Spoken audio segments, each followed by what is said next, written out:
Hi students, today we're out at Green Anchors visiting Beekeeper Tim to see what's happening on the inside of a beehive.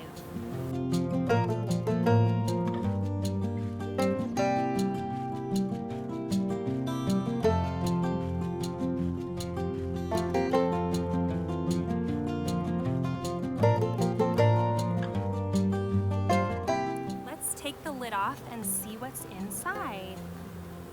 We are going to use a couple of tools today.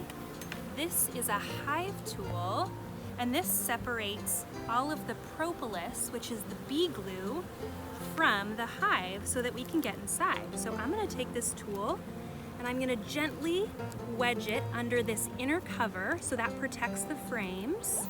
I'm going to get this corner and this corner. I'm going to take off this inner cover, and you can see all of the bees on the inside. Okay, I'm going to pull out this first frame so that we can make a little bit of space when we move the other frames. So I'm being very careful in taking this out. There are lots of busy bees at work in here. There's that first frame. You can see all of the honey that they're making. These frames are covered in beeswax made by honeybees. Honeybees don't just make honey, they also make wax.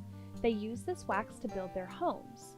Honeybees will store food like nectar, which they make into honey, in hexagon-shaped wax rooms.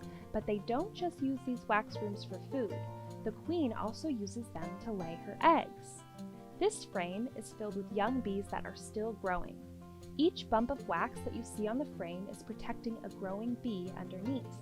When the bees are full-sized, they will chew their way through the wax lid that is covering their room. The first thing these young bees do is clean their rooms so that they can be used again and again.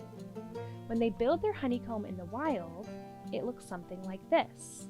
In the wild, bees don't live in wooden boxes and they don't build their wax on frames.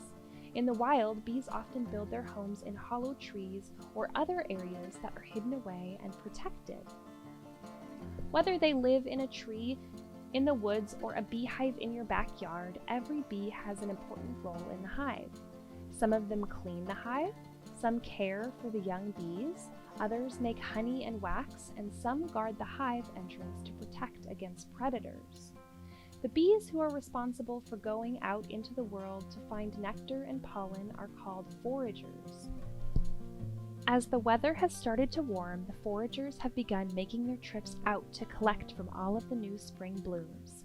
One important thing that we can do to support our pollinator friends is to keep our gardens full of delicious flowers for the bees to feast on.